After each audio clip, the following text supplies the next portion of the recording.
Hello, hello, hello. It's Tuesday evening and it's me, Noreen Sumter, on Beyond Potential, Live Life Your Way. And tonight we have a really special evening.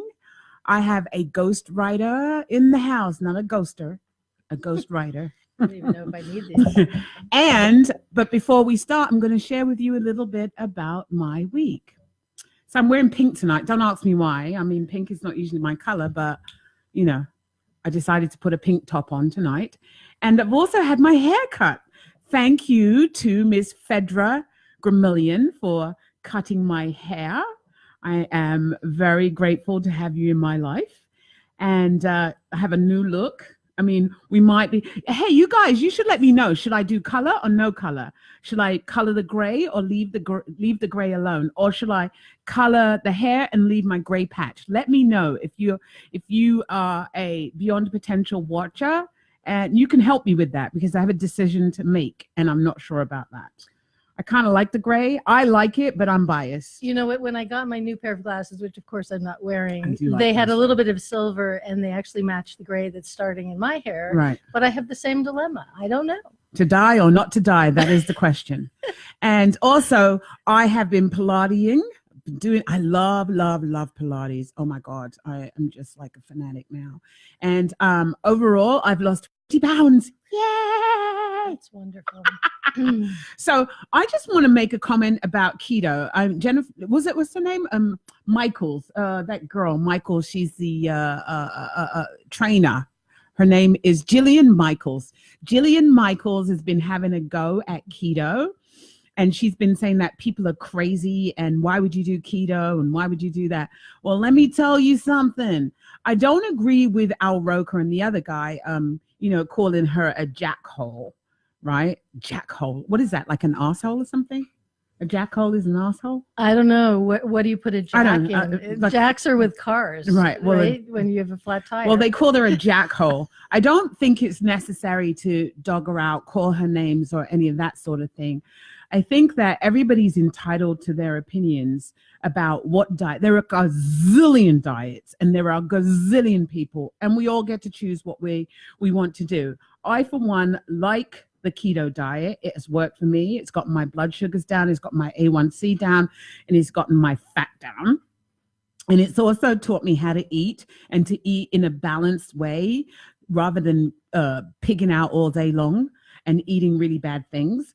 And so I think that she has the right to say that we should eat carbs if she thinks that's right. And I think that Al Roker and the other guy have the right to say that we should do keto if they want to do that. But I really don't think it's appropriate for them to be calling each other names. Also, everybody has a different body. And Yes. in this stage of our lives, we know that being individualized is the best way to go. Absolutely. Right? That is my guest tonight. So anyway, that is just my 2 cents for whatever it's worth. And thank you for chiming in. And so, hi, Gabby. So tonight we have Miss Stephanie Gunning, and she's coming full barrels. I know she's heard that one before all her life, probably the gunner, right? I'm like bang bang. That's right. She's gonna be bang, like bang. She's gonna be like bang bang in our faces when it comes to writing. She's a ghostwriter. She's written for the best of them. She's published and written. You've written like 35 plus books. Yeah, I actually lost track of how many. That's really sad. Yeah, that's a good thing. That's a good thing. It's funny because periodically I think I'll go write a list and then I can like have the accurate number and I still get confused. Right. So she's here tonight. We're going to have a conversation about writing a book. And we're also going to have a conversation about you guys, whether you can write and whether your story is worthy. Are you story worthy? Right. Now I feel like Seinfeld. What was that thing she had? Are you sponge worthy? So are you writing worthy tonight with Stephanie Gunning? So welcome, Stephanie, to the show. Hey, that wasn't my real topic. My topic was like writing a book and changing the world. But in a funny way, that's the same thing, right? Yes. Because people really are very creative, and I forget what the book was that I read years ago. Mihai Csikszentmihalyi wrote this book Flow, but then he wrote this book on creative flow or creativity or the flow of creativity or whatever. And it was based on this study of all of these. It was a study done at the University of Chicago by psychologists, and they asked all these people from many different professions who had won awards, who were recognized by their peers, what is creativity? What's your lifestyle like? All of that. And there's really kind of a high creativity and a low creativity. Like a low creativity would be, are you a person who like gets up in the morning and bakes bread and tries to make it look nice on the plate or whatever? And then high creativity in the same vein would be like the guy who's running around doing pop-up donut shops and making them taste like curry. And like there's this guy I was reading about. He actually sounds fascinating. It makes you want to run to Queens and buy these donuts. I gave you a bad example. Well, I don't know if that's a real flavor, by the way. I just said that because I wanted you to know they were peculiar. But somebody like that is like a culinary genius, That's high versus somebody who's just creative during the day. But that doesn't mean that the person who's being creative during the day and baking their loaf of bread, which I like to do on the weekends actually, is why I chose the example, So first and foremost, I want people to know who you are, what got you to where you go, because we can jump in, but I still want people to know who you are. So are you originally from New York City? I grew up in Brooklyn Heights. Oh, you did? Yes. Just down the road from me. Yeah, cool. Brooklyn girl. So you're a Brooklyn girl. And so you've been writing, it says you had 34 years of, 3 decades or more of writing, but like really, when did you start writing and when did you know that you had a talent? So I knew I was going to be a writer when I was 8 years old. Great. That's exactly right. Because most people know that this is I was tiny. I was really short for my age and I could fit in the linen closet between 2 shelves. And I would crawl in there with a little piece of paper and I would write when I was a little kid, believe it or not. Then when I got a little bigger, I graduated to sitting in a different closet. I was trying to get away from my family. Let's be honest. How many brothers and sisters? I had an older brother. He had his own room. I had to share with my younger sister who was 5 years younger than me. And I love her dearly. She's a good friend of mine, but at that age, I needed my privacy, so I would lock myself in the closet and write on the shelf. So you were a closeted writer. I was a closeted writer. In a funny way, I still am, but I'm getting over it. And so when did you know that when did you decide that you wanted to do this for a living? Or was this at 8? So I thought I was going to be like the world's greatest novelist. Right. And I still do, by the way. I'm working on a novel. Good. This is my closeted writing. So I guess it's not anymore if I just told you all.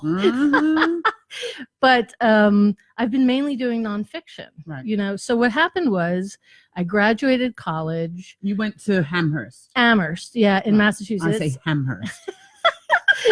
That must be an English thing. The H. Amherst. The H. Stop giggling. Okay. This is what we do, right? Go ahead. Yeah. So I studied English. I was an English major. I could have equally studied psychology. That was mine. I traveled. I took a year. I studied archaeology. Was it like a gap year? No, not a gap year. I took my junior year in Athens. I studied archaeology and then I came home. And so from Brooklyn to Athens. Yes, exactly. It was great. It was wonderful. And then I came home and everything you learn in life goes into your writing and editing. I'm a much better editor for seeing the world and talking to diverse people and that kind of a thing. And there are definitely, editors gravitate towards different subjects.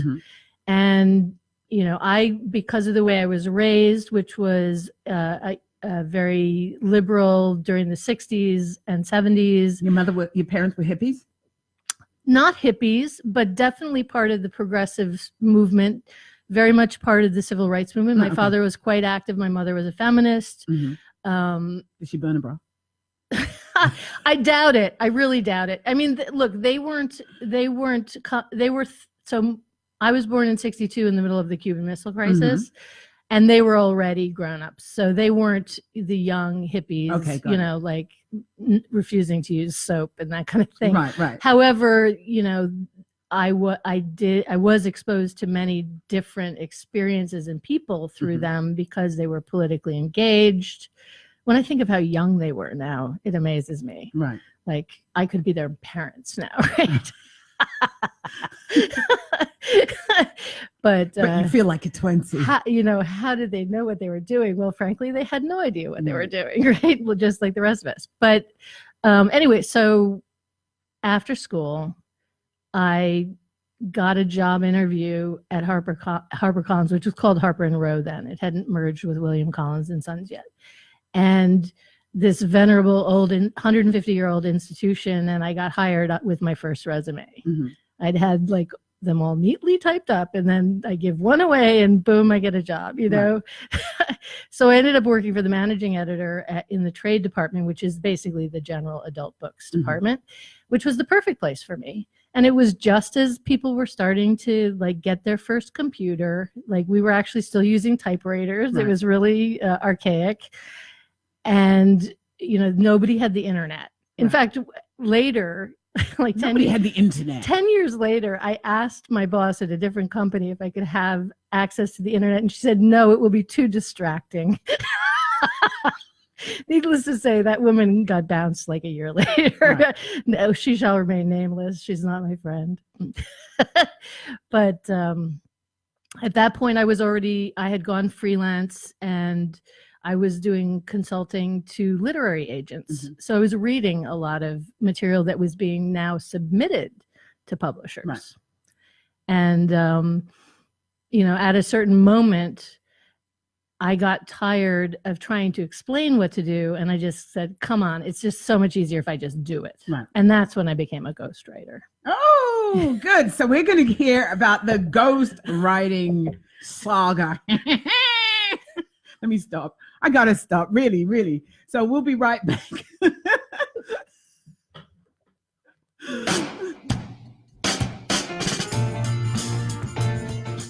You're listening to the Talking Alternative Network.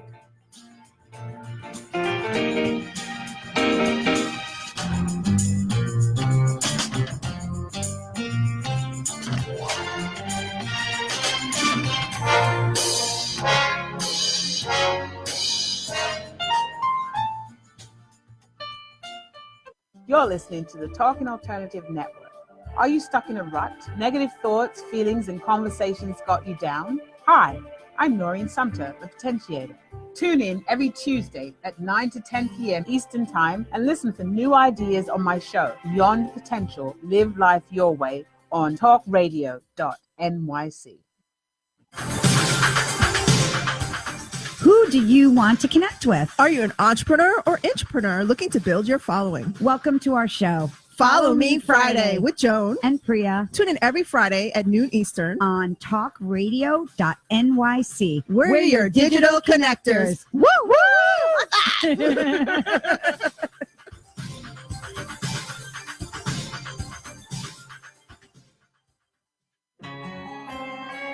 Talking Alternative Radio, 24 hours a day.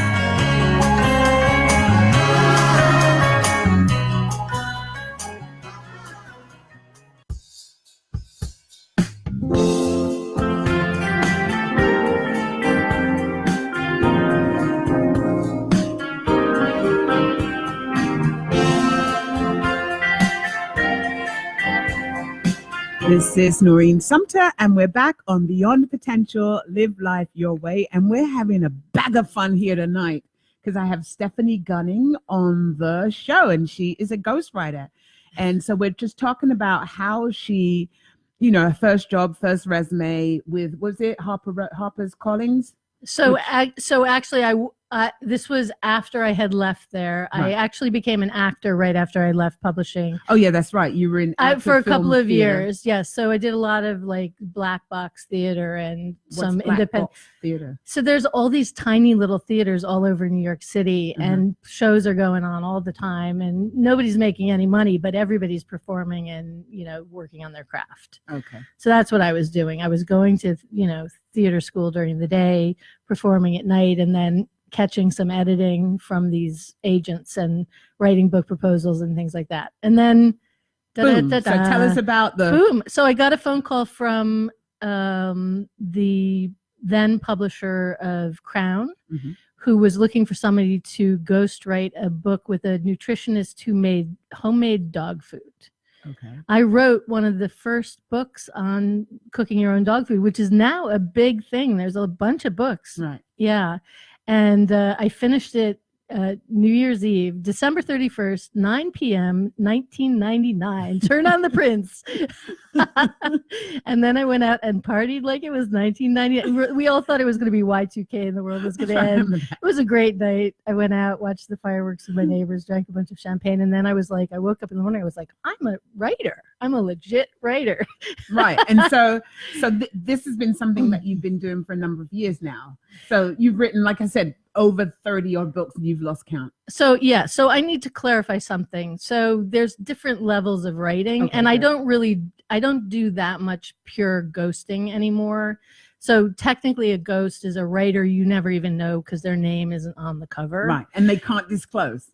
Well, it depends on your contract. Right. You can negotiate all kinds of things, like where, you have to be the first person to acknowledge and blah, blah, blah, and all kinds of weird stuff. Okay. Which I think is really crap, except I have an ego that it does get. But there's co-writing, and there's also very deep editing, which is what I do a lot of these days. And what is deep editing? I'm calling it that. I made up that word, basically. So again, it's sort of like when I was doing the book proposals, and I was like, it's so much harder and more laborious to explain to you what to do than to just do it. So I'm reading along, and I'm, maybe it's because of the acting training. I kind of feel words. That's all I can say. It's very for me, visceral experience. So I get into this kind of holographic state where I almost could speak and flow as if I am the person who I'm editing or writing for. And then I just add sentences that need to be there. I can hear where there's a missing thought. Right. So you basically, what Stephanie does is I call it cleanup, right? Like you might have a messy section. You go in and tighten it up and clean it up and make and what it looks like in my apartment when I'm working on it is I go, what the heck is this supposed to be about? Like, what's the point of this? Which sentence, there's too many thoughts here. What's the real, let me take that away and see how it feels. Let me take that away and see how it feels. Let me, and then I go, let me just cut the whole thing. Excuse me, but that's really what I end up doing because it takes me a little while to get emboldened. But once I'm emboldened, then it's like all bets are off, and I'm just like fast and furious, and I'm just doing the work. On your phone, you're getting a lot of feedback there. Let's see who's talking. Oh, it's Chris. Okay, see you later, Chris. Thank you for. So all right. So you do deep editing and you help. Okay, so tell somebody if they wanted to hire you or hire a writer, ghostwriter, co-writer, deep writer, what would they have to do? So first of all, a lot of people need that kind of writer. I think everybody needs an editor. When I write a book, I need an editor because you get so close to your material that you can't see it anymore. Often the first draft that I write and that other people write will be filled with trite cliches and kind of stock phrases that you've heard. The second time you go through it, you have a chance to say, okay, that's how everybody in the world says it. Right. What's a new metaphor? What's something more current? What do I see when I go walking, around the neighborhood? What's my voice? It's your voice, and it's also your perception of the world. And this really is where writing gets good, because writing is really a transformational experience. And what you have to be a good observer of life to be a good commentator and writer. I think this is equally as true in fiction, perhaps even more in fiction than nonfiction. Although I do think telling good stories in fiction, stories that make your points come across, is really important. So we all need that skill. So I'm about to say, when stories that make your point come across, I was saying that, like, when you read a book, you can feel the book, you create your own stories, you create your own interpretation of it. And so that's why it's always a disappointment when you go to the movies and you watch a movie. There are occasionally definitely some movies that are better than the book, but cinema and reading are two different experiences. Right. You know, so there in current cinema, you definitely hear the narrator speaking as an over voice or voiceover. I said that backwards, but you have a choice. If I'm working as somebody writing a memoir, which is probably the closest narrative nonfiction to a novel, and you know, people will come to me and they'll have had a dramatic experience. They survived a cancer. One woman I worked with was raised by this horrible satanic cult, well known out in Texas, where they believed they had to beat the children every morning because the devil was going to get them. And she had lived with this for years. And whenever I would come to the scenes where she wrote about her father, they were angry, and she had strong characterizations. Whenever she wrote about her mother, it was this kind of namby-pamby, wishy-washy, thing. And I was like, what? What the heck is going on here? And so I said to her, I said, I know you are so mad at your mother, because you're not even putting it on the page. Right. You don't want to go there. So and it turned out that because she was so furious, she was trying to be objective, and her objectivity was basically her shutting down the whole flow of life in the writing. Right. And that's what I mean. I can feel everything that's behind that, because it didn't feel true. Right. So question. So there are a lot of, with the advent of the internet, people are writing their own books. Why do people need a book today? Say, why would I need a book? Okay, you're a coach. Right. So having a book is great for you because you can use it as a client magnet. Right. You can use it as a product that people can take home at the back of the room after they've heard you give a talk. You can also I can sell it to pay for my cab fare. Yeah, you can sell it to pay for your cab fare or more. You can use it as part of a curriculum. For example, a study course, you can deliver. So a book can be delivered digitally. It doesn't always have to be in print anymore. Right. And if you can expand your idea of what a book is, it can also be audio. Right. It could be video. I don't usually think of video books, but it could be, or it could be some combination of media. Right. And I think that when somebody is reading a nonfiction book that's written by a service provider, a lawyer, a doctor, a coach, I don't know, a therapist, whatever it is, an acting teacher. I've actually written 3 books about acting. It can drive you to your website, right, and you can then create a stronger relationship. You can put process in it, and that process could be something that you find yourself explaining over and over and over again. And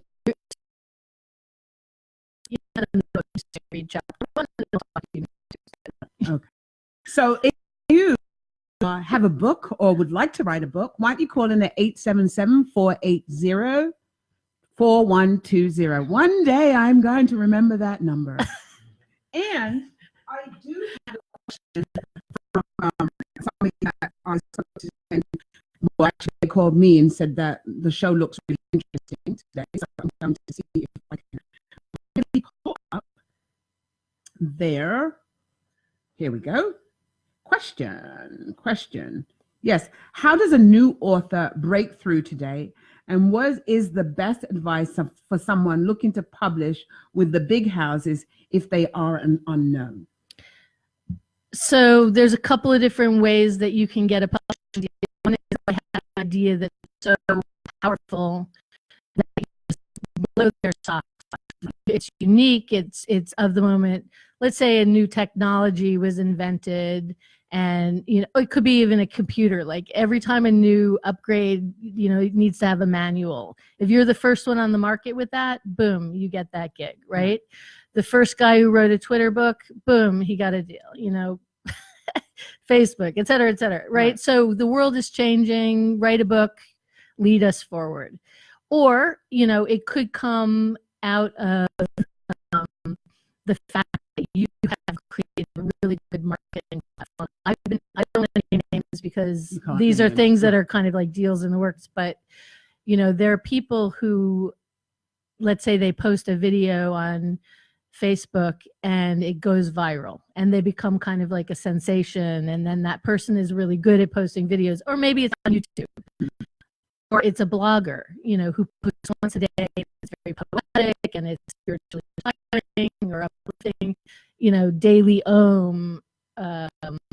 messages from the guy, I forget the guy's name, but, you know, like all of these things. Yeah. And all those guys ended up with huge mailing lists. And so publishers are very excited about that because it makes their work easier. Right. They all need to do internet marketing the same way we need to do internet marketing to drive traffic to the sales page on the website. It took them a little while to figure out that they also should really beef up their own storefronts and capture the email addresses of the audience so that they can promote additional books to them, which is something that a few publishers got onto early. And so if you're, you know, think you start your marketing the day your book is published, you need to start a couple of years earlier. So are there more books on the market now? And like, would you say the books are better because we have more knowledge, or would you say they're more crappy? Crappy is relative, right? Not to me, it's not. You know bad when you see it, you know. What's bad? Tell me what's bad. Oh, fragmented thinking, derivative concepts. You know, I'm making a face because it's like when I you know, if somebody sends me another imitation of somebody else who's read an imitation of, you know, there was this one, this is a perfect example. There's this one story that Jack Canfield put in a book that wasn't true. It's not his fault. His researcher cut a mistake. He said that in the space program they had put glasses that made the world look upside down, and after 3 weeks your vision would turn upside down. This is not true.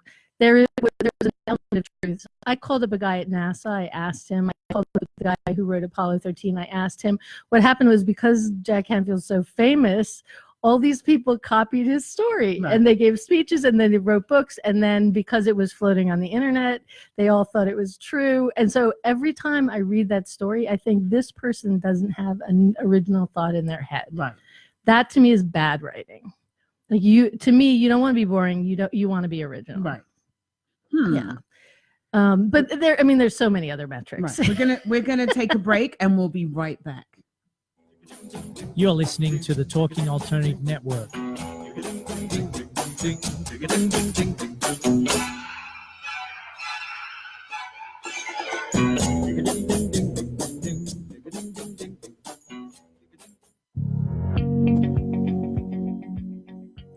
Do you love, or are you intrigued about New York City and its neighborhoods? I'm Jeff Goodman, host of Rediscovering New York, a weekly show that showcases New York's history and its extraordinary neighborhoods. Every Tuesday live at 7 p.m., we focus on a particular neighborhood and explore its history, its vibe, its feel, and its energy. Tune in live every Tuesday at 7 p.m. on talkradio.nyc. Do you like comic books and movies? How about TV and pop culture? Then you've come to the right place. Hi, I'm Michael Dolce, host of Secrets of the Sire. Joined every week by my co-host Hassan, Lord of the Radio Godwin. Together, we have over 15 years experience creating graphic novels, screenplays, and more. Join us as we bring you the inside scoop on the pop culture universe you love to talk about. Wednesday nights, 8 p.m. Eastern, talkradio.nyc.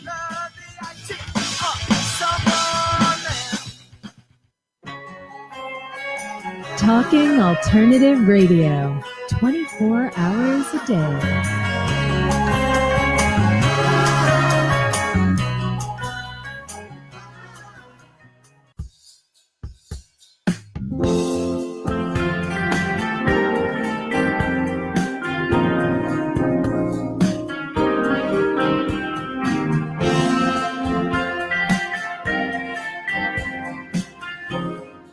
And we're back on Beyond Potential, Live Life Your Way. And I'm with Stephanie Gunning, and she is a writer, editor, and ghostwriter. I love saying ghostwriter. You do. I like to say publishing consultant. Publishing consultant, ghostwriter. Oh, guys, I forgot to tell you it's my birthday today. Can you believe it? I can't even believe it. I'm 56. Welcome. I'm 56 years old. I find it to be, I need to write a story about it. No, I'm kidding. But I think it's like really, really amazing that I'm 56. I don't feel any different. I don't feel any different. I'm supposed to feel different. You look marvelous. Well, thank you, darling. I try. It's all genetics. Go. So, like, I'm going to take you back to a question. When is it good to write your own book? I have a friend who's writing a book. Yeah. He's been writing it for a while, and now he's gained traction. And he's almost done, and he wants me to read it. He's in traction. No, he's taken a lot of traction in doing the book. He's made a lot of strides. Right? Oh, I see what you're saying. And so he's writing this book, and I said he needs to get an editor. When is it a good time to either write a book yourself or to get somebody to write it for you? Okay, if you have a pressing time frame, Mm-hmm. I think getting somebody to co-write or edit as you're writing, Mm-hmm. even chapter by chapter, is a great idea. I do that with people who need to have a book out for an event. Let's say they're going to a conference and they're going to be up on stage and they're like, I need a book and I should have written it last year and help me, Right. you know. And so those people I package very quickly. And by package, I mean I do the editing. I kind of writing coach. We talk about the chapter, they write the chapter, I edit the chapter, and while they're working on the second one, I'm editing the first one. And at the same time, then I have my assistant. I have a team of people I kind of bring together. One does the cover. We might have an original interior design done. Sometimes we'll do a templated design that's really high quality. It looks very, very professional. Which It's not like those cards what you used to get off of Vistaprint and you go to...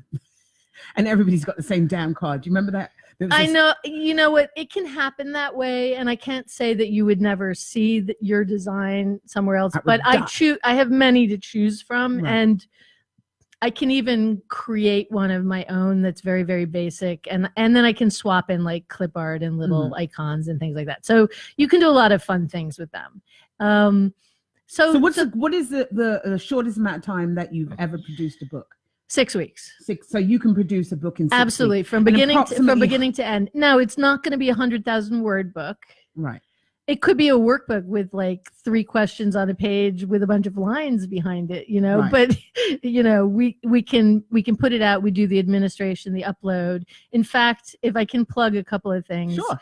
On Thursday, I'm doing a webinar through an organization called Social Buzz U. Mm-hmm. That's literally the letter U.com. And I'm going to be talking about the new features on Kindle for self-publishers. Okay. Because every year in January, they roll them out. So people can come on another webinar and I'm going to show, you know, I'm going to do PowerPoints and that kind of thing. Mm-hmm. So there's all this digital technology that makes it possible for people to put out their own work. Right.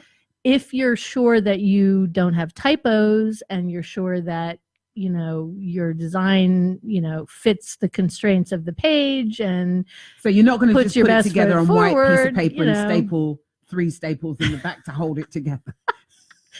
You could, you know, I sometimes will do a full length book with a person, and then I'll say rip out a chapter and create a PDF that they can put on their website and people can download in exchange for their email address. In fact, I have a report that you guys can get if you go to bit.ly, which is bit.ly / oh, actually, I'm giving you the wrong. Okay, she'll write it down and I'll get it to you. You know what? If you just go to my website, stephaniegunning.com, that's gunning bang bang. Behave. You can, yeah, I will behave. Sorry.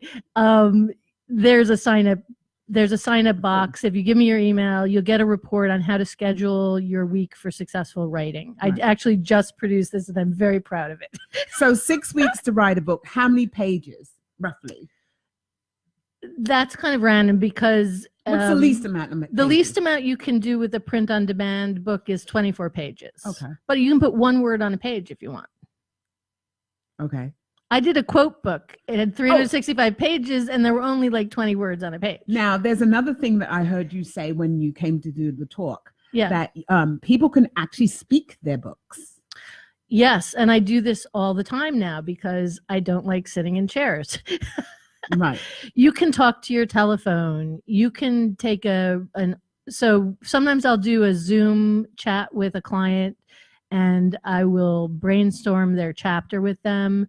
And then I take the recording of that video and I just run it in front of my computer, and it types. Right. Because it knows my voice. Now it makes mistakes, it comes out a little bit gibberishy, but that's where the editing comes in. Then I can just take it and massage it, so to speak, and add to it and expand it. And then, it's ready to go. So I want to be sure that I really answer this question. If you're nervous about whether or not you need an editor, so I believe everybody needs an editor, but if you need help writing, I think that it can be a double-edged sword. So sometimes people show others their writing, and those well-intentioned people or not well-intentioned people will say things that they nip it in the bud, right? So it doesn't grow. I believe that you have to satisfy yourself first, and it can cause anxiety. The very first book that I wrote, not the dog food book, excuse me, the next one was a book called Thriving After Breast Cancer. And for some reason, I was really, really nervous about it. And every morning before I could write, I had to lay on the floor and do like deep breathing exercises. Right. Then I would, whatever it takes. Right? Then I would write. But then I suddenly had this image in my head of the woman that I was writing for. And then I was on a mission. Right. Once I connected to who I was doing it for, that overrode any fear I had whatsoever. And after that, it came out much faster. So what is the thing that most writers are afraid of? Judgment, Right. other people's judgment, not getting approval. If you're like me, and you think you're really smart and you don't like people to see you when you're vulnerable, then you can actually be competing in your own mind with your idea of who you're supposed to be and what it's supposed to sound like. Right. One of the reasons I didn't start writing my novel until recently, even though I've been thinking about it and researching it for a long time, is So because are you a case of the doctor's children are sick and the shoemaker's children has no shoes? maybe a little bit, but the funny thing was, I had this idea that I had to have this special like novel writing voice. And I was at lunch with a friend of mine who's a wonderful journalist. She was a crime writer for the New York Times. She's now writing books. I had helped her a little bit with a book proposal. We were having lunch and just chit-chatting. And I told her I was writing this novel. And she said, "Oh my God, I would read anything you wrote if it sounds like the way you're talking to me right now." And I was like, oh, I can just tell the story as myself. Right. Duh. And so like what was miracle. What was it that was in the way that had you not realized that you could tell the story? I thought I had to have like a fancy writer voice, for novels. So what is a fancy writer voice? I don't know, but I couldn't produce it because it wasn't my voice. As we walked down the street, I saw him remove his gun from his pocket. Like I needed Get out of the way. I needed better adjectives or something, Like some people Is this something that's common to most people? They feel that they have to have a writer voice. Well, this is when you're competing with this idea in your head as opposed to communicating, right? Because really writing is communicating in words. It's, sure, there are some people who are telepathic and psychic and all that. I've met them. But for most of the world, we actually have to communicate in order to, share ideas and know what people are thinking. When people are writing, because I know for myself, sometimes when I'm on a writing, it's just coming, it's just flow. It's like it's flowing down out of me and into the typewriter. Yes. What is it like for you? For me, it's like being in a hologram. Time stops. I forget my body. Sometimes when I do finally stand up, I'm like, whoa, really in pain. Right. Because the blood is not flowing through my legs, and it can be quite severe. So I try to actually get up and stand, move around. So every hour. Addictive. It is addictive, So actually. writing, would you find it addictive?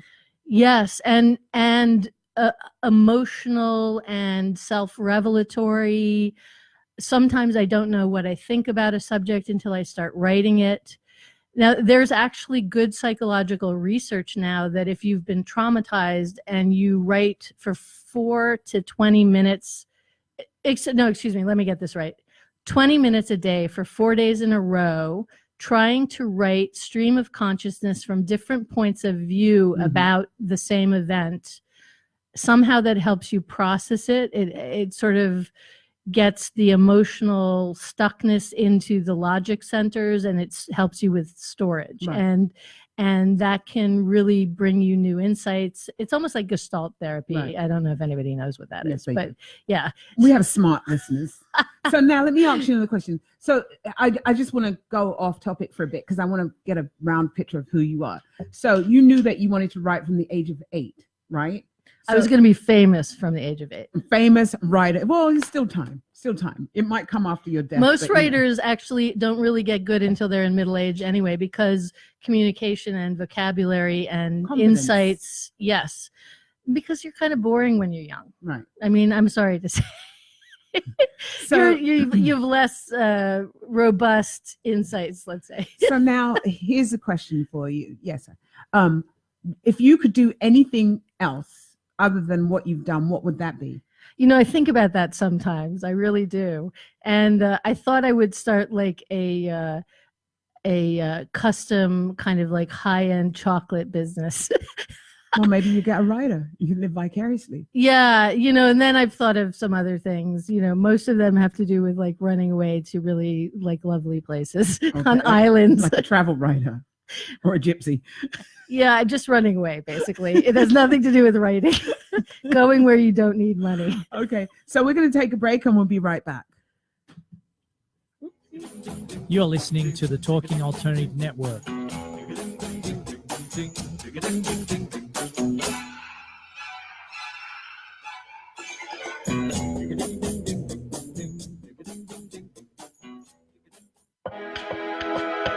The best designs for your life start at home. I'm David Thiergartner, interior designer and host of At Home. Listen live Tuesday nights at 8 p.m. Eastern Time as we talk to the very best professionals about interior design and the design that's all around us, right here on talkradio.nyc.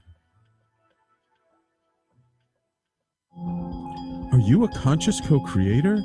Are you on a quest to raise your vibration and your consciousness?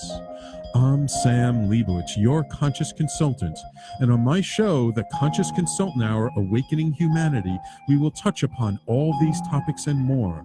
Listen live at our new time on Thursdays at 12 noon Eastern Time. That's The Conscious Consultant Hour, Awakening Humanity, Thursdays, 12 noon on talkradio.nyc.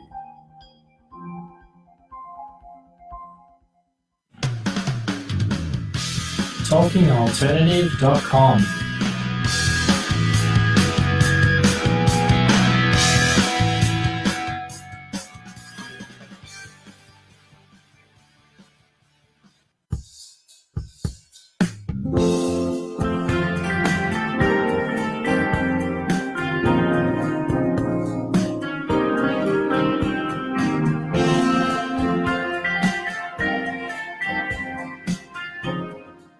And we're back. This is Noreen Sumter from Beyond Potential, Live Life Your Way.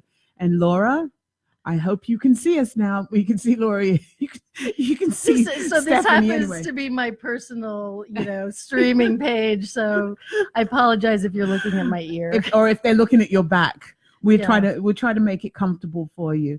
So Aisha Bennett's on. Hi, Aisha. So for those of you that wanted Stephanie's handout, just give them a little information about the handout.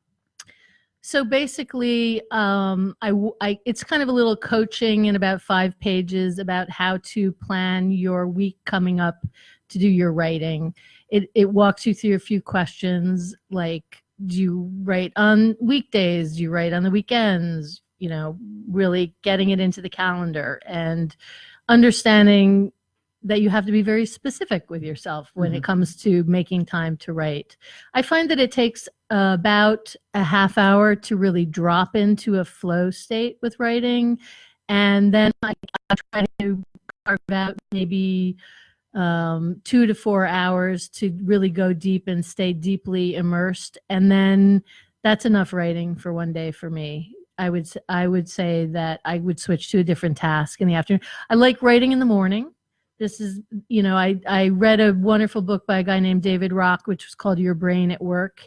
And it really talks about the different states that your brain goes through during the day. And so I recommend that as a book for writers, because I find most people, if they turn on the technology too early, it can really suck out, some of the energy, and literal life force energy and calories and all that kind of stuff. You kind of need to feed your brain a little bit of carbs, a little bit of fat. You need to stay hydrated. You need to sleep at night. They say that if you miss a night's sleep, your IQ goes down by 10 points. Oh, then I must have. And if you're dehydrated, your IQ goes down by 10 points. So God forbid both those things should happen on the same day. And then you have to write.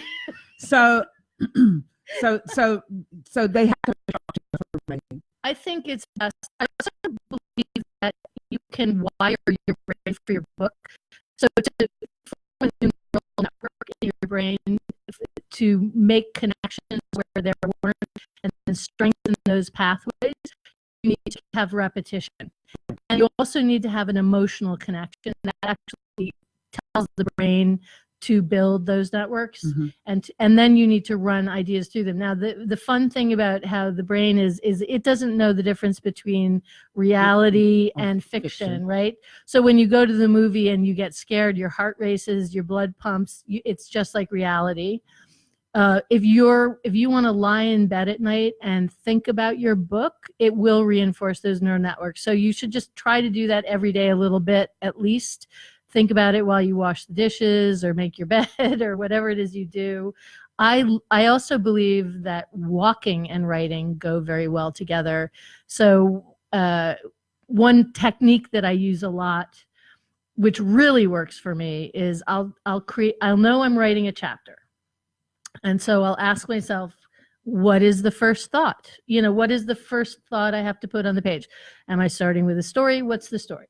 So I take a little pad with me and a pen, and I live by Central Park in Manhattan, and I'll just start walking, and I'll just go, what's the first thought? What's the first? And within, a couple of benches, I know what it is. So I sit down, I write it down, and I just ask myself questions about it.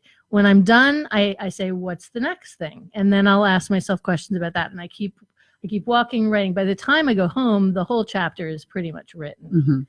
Another thing that really works for me is going to a museum.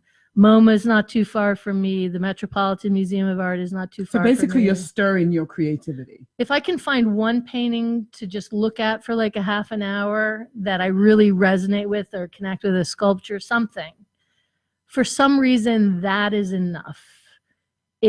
I can take it as an allegory or a metaphor, and I can find a way to break through to a new something on the page, because when you're stuck, it's because you're beating your head against the wall, right. And so tell me about stuckness, because the question that people take years to write one book. Oh, it took me this many years to write. It's not their priority. Honestly, a person who takes years to write, it's not their priority. Something else is. Or is it that they just like to complain that it took them this many years? Look, as long as it's not written, you're famous, you're acclaimed. It's all in your mind. It's a big fantasy. You need to get concrete and specific. That is it. Writing a book is a mathematical problem as much as anything else. If you have to deliver 60,000 words, figure out how many days you want it to take.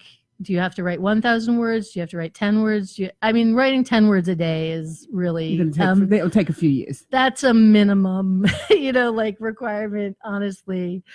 But if you know that I just decided on the weekend that the book that I'm working on currently, that it's going to be 176 pages. I know that each chapter is 4 pages long, and I know that I have to write about 600 words to do it. It's a workbook. Right. And I know that each chapter is, has 4 paragraphs, and each paragraph has a different purpose. So I have my structure. Now I just have to execute. Right. And so I have to set myself a new goal for how many chapters a day or a week. Also, one of the things that you said was writing the lucrativeness of writing. Tell me about that. So that really comes from who your audience is. It's a tricky thing because most people also, again, we compare ourselves to people who have been accomplished doing things for a long time. I do a lot of self-help books, and one of the leaders who's now deceased, Wayne Dyer, he wrote his first book way back in the early 70s. Mm-hmm. So by the time most of the people who were so admiring of him were admiring him, he had already been, 40 years into the business. Right. And it was a very different business. You could become famous overnight on the internet if you do it correctly. Most people that I experience, they either are very good at writing or they're very good at marketing. Mm-hmm. I think that all writers need to get comfortable with the idea of marketing and selling themselves. Mm-hmm. It's just like anybody else. We're all salespeople now in the world, and it's really hard not to be. So you just hit on something, which you said, anyone can write a book, but it's to market and sell that book is where I'm going to tell you another story. I had a client who was an affluent Danish businessman, a real genius, and his goal was to be invited to be on the board of directors of 10 companies because he knew that he would get a nice stipend from all of them. And he also really, really enjoyed strategically managing corporations and startups. Mm-hmm. And a very, very talented individual. Extremely spiritually astute, so he came to me because that's kind of my genre. Mm-hmm. He wrote a book, and he created a platform online where people could download it for free. The deal was he gave a few business people, he said, you can give this to your entire network if you like, and be kind of the leader of your network. Right. And you'll be the advocate for this. And then we'll start a conversation among those people. I kid you not, he never formally published that book. Mm-hmm. Within a couple of months, he started getting invited on boards. He got his goal. So the book is kind of like this treasure you can only get if you're invited to have. Right. And, it's fascinating to me because he was so clear on his intent. Right. You do not necessarily, so if your book is a client magnet, really the real lucrative outcome of that writing is the fact that people pick up the phone and call you and they hire you, right? Which is a much higher price point. Basically the book now becomes the business card. Yes, it's a business card. So for instance, a 200-page book, when it's print on demand printed, it probably costs you maybe $3. I'm just kind of throwing it. I think Kindle charges a surcharge of 85 cents plus 0.012 cents per page. Right. There's a formula like that. And so if it costs you $3 plus shipping, maybe you're out $8. And if you ship them all to yourself and you take them to an event and then you give them away or sell them for $5 or $10 or $15, mm-hmm. you actually could be putting $10 in your pocket with each sale. I can get a cab home. You can get a cab home, but it's a rinse and repeat process in a way, right? We like wash, rinse, and repeat. Yeah. So Stephanie, there is so much that we could talk about on this show, but as you know, time is of the essence. And as you both all know by now, Stephanie and I love to play and giggle. And, this is just like a testament to who she is a fun, interesting, smart woman that knows her craft and has been around a long time. And as Terry McAvery would say, she knows what she's doing. So if you're looking to write a book, or if you're looking to find ways to write a book, you might want to reach her, give them your website, and then I'll give them the bit.ly. Okay, so my website is stephaniegunning.com, STEPHANIE GUNNING. Right. And I also offer for people who are serious about doing a book and they would like to spend a half hour with me talking about what that might mean for working with me, get a little advice on the next steps, make some decisions. Find out how much it's going to cost you. I don't even always talk about money in the first conversation, to be perfectly honest, because there's some other things you need to know before you know what things cost. But I call that a discovery session, and you can book one of those by going to this handy dandy link that I created called bit.ly/SG Discovery. Perfect. It's all lowercase. It will be on the we'll have it on the link. Oh, that's great. Thank you so much. Oh, you're more than welcome. Yeah. So thank you for coming on the show. As My always, pleasure. It's fun to be with you. And I wish you the best for the new year. You're a great host. Thank you. I appreciate you so much, Noreen. Thank you. So, guys, I'll see you next week on Beyond Potential. Live life your way. Bye. You're listening to the Talking Alternative Network.